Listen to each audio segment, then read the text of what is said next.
Chris Bolts, and I'm coming in with a Thunderbolts asterisk review.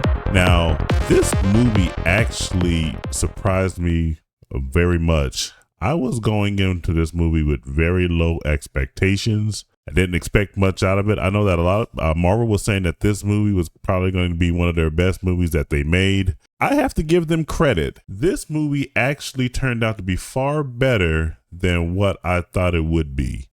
It's far better than Captain America, or Captain America Brave New World, Captain African American, whatever you want to call that piece of shit that came out back in February. They should have actually led with this movie, and they should have put Brave New World on the back burner, in my view. Now, the movie starts off, and you see this scene right there where she's falling from the building. It starts off from that, and at first, I was kind of like, you know what? This is not going to be a very good movie. It's going to be very woke. It's going to be very intersectional feminist, and a lot of girl boss moments and everything like that. But surprisingly, that didn't turn out to be the case. In the beginning, it did when she's going in there and she's fighting all those dudes. By the way, just an aside on this 100 men versus gorilla argument. Apparently, Marvel Studios thinks that if it's 100 men versus a gorilla, the men would lose because Yelena, she was just going in there and just taking out dudes left and right like they were nothing. And this is being played by Florence Pugh, who is only about 5 foot nothing. And 100 some odd pounds, 110 pounds, but she's going in there and she's just wrecking shit all over the place. Apparently Marvel thinks that would be the same case if a whole bunch of men went in and got up with a bunch of dudes. But thankfully, that was pretty much the end of it right there. The rest of the movie, they go in there and they're really building this team dynamic, and it does drag on for a little bit in the beginning, but I think that's understandable because you really need, since nobody really knows who these characters are, Marvel had to spend a little bit more time going in there and developing these characters and making people believe in them and want to cheer for them. And I think that actually pretty much works. The only character I really didn't gravitate towards was Ghost. Ghost really was that femme boss, angry girl type person. I didn't really care for her that much, but John Walker, man, does he really come across as a really, even though he's an asshole character, he actually comes across as a very likable character towards the end, especially when you understand everything that he's gone through. Yelena actually turns out to be a very beautiful, powerful leading protagonist. I only wish that they actually put her more in a more feminine, skin tight suit. Marvel, please understand something.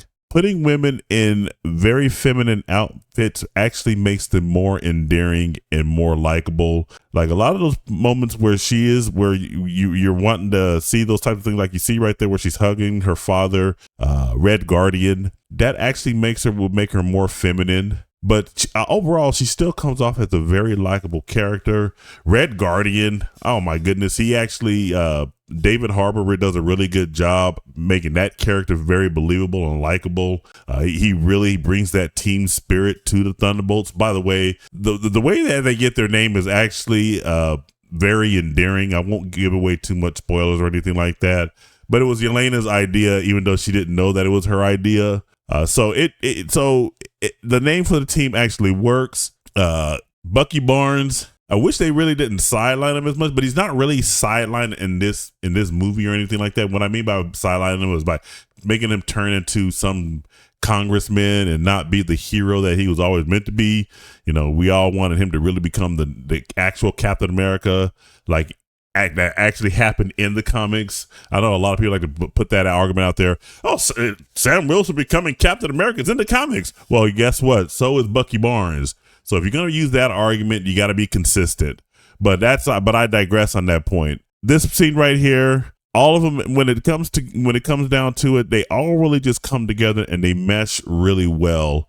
Again, the only one that's the outlier for me was Ghost. They can really get rid of her character. They should have taskmastered her. But hey, it is what it is. Man, when you actually see Lewis Pullman as the Sentry, man, did he pull that off? Wow. I actually liked that. I thought they pulled it off really well for him. And when he obviously we know he's going to transform into the Void. When he becomes the Void, man, do you feel that fear and that tension and that anxiety? It all just really comes together in a really good package. I think when Marvel's been saying for a long time that they have been making a movie that is on par with what you got back within phases 1 to 3 of the Marvel Cinematic Universe. I think they got very close with this one. If it is better than everything they released post Spider-Man No Way Home. I didn't see Guardians of the Galaxy Volume 3. I know people like that movie. Me personally, I am not a James Gunn fan, and oh my God, what the hell is he doing over there with James Gunn's Superman? What the hell is going on over there? That's something for another video. But of all the movies that came out, this one actually really stands out. I think that a lot of people who are going that come from my side, they're going to be very surprised by this. I saw Film Threats video and review of this. I have to vehemently disagree with them about this movie. This movie was not bad at all. It started off slow. It started off ho-hum. It didn't work for me in the end, or in the beginning, but towards the end, I think right after they met Sentry for the first time, when Lewis Pullman became the Sentry, I think that's when it actually switched for me. When you'll see it when it gets there. That was when I was like, man, this is actually a comic book movie. And I know a lot of people like to say that about the ending, about how they talked down Sentry when he became Void. That's kind of like a slight spoiler, but not really, because come on now, there's no way that any of these guys, if you are a follower of the comics, there's no way any of these guys could really handle the Sentry. They try to compare that to the ending of Captain America: Brave New World, but here the way they handle the ending and how they handle the enemy, I think it's far more impactful and believable than what it was in Captain America: Brave New World. Captain America: Brave New World was absolutely ridiculous. You could tell that movie was thrown together. Notice something that about we didn't hear that much about reshoots with this particular movie. I'm pretty sure there was a lot of some reshoots. There was some issues in the beginning of this movie, or when it was still in the production phase and all that, where Stephen Yeun was rumored to become the Sentry. And man, did he? It was thankful that he turned that down, because Lewis Pullman, when he came in, he actually pulled it off for Robert Reynolds /Sentry/Void. I have nothing but pretty positive things to say about this movie. The only thing that I would say is the problem with this movie is, again, the pacing in the beginning.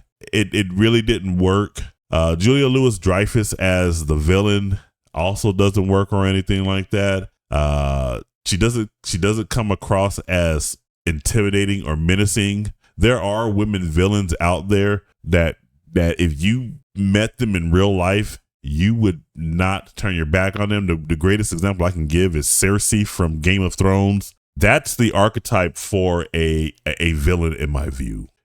For a female villain, that woman is dangerous. Another one, in the beginning of the Asian woman in Daredevil, that little, at least in the first season, the first and second season of Daredevil, Netflix Daredevil, she's another one. But Julia Louis-Dreyfus just didn't work as a villain or anything like that. So for me, you can take them out and everything. But I think the way all of this movie just came together, it is a very pleasant surprise. And what can I say? It was a pleasant surprise for me. I actually, again, came into this movie with low expectations, but as the movie progressed, and like I said, right when they actually met Sentry, and when Lewis Pullman was Sentry, at that point in time, my entire opinion of the movie changed. I'll be honest, my entire opinion of the movie changed. This is a really good team. I would definitely see what they're going to do with them in Avengers Doomsday now. I'll just put it that way. 8 out of 10. You guys should go and check this movie out at least once. I think the initial projections of this movie underperforming. I think by the end of this weekend, a whole bunch of people are going to go in there and see this. At the end of this movie, especially after the final post-credit scene, people were clapping, people were cheering, people were happy, people were talking about this movie. When I went to the restroom, I asked the guy what he was thinking, what he thought about it, and he liked it so far. And when I walked out, a lot of us agreed this was better than Captain America: Brave New World. So again, 8 out of 10, 4 out of 5, B, whichever grade you want to give it to. That's my view. And you guys jump down in the comments and let me know. Have you guys already seen Thunderbolts? What did you guys think about Thunderbolts? Do you think this movie has saved Marvel, or at least given them a lifeline? I think it's given them a lifeline. It actually is going to help out Fantastic Four. Hint, hint. But again, we have to see what Fantastic Four is going to do as well, because that's what they're really hinging everything on. Truthfully, if I were Marvel, I would be putting this more out. When this movie takes the #1 spot, they need to blow that up. But those are my thoughts. Jump down and let me know what you guys think. Remember to like, share, subscribe, turn on all those post notifications. All that good stuff really will help me out. And remember, this is Chris Boltz signing off, and I will catch you in the next video. You guys take it easy.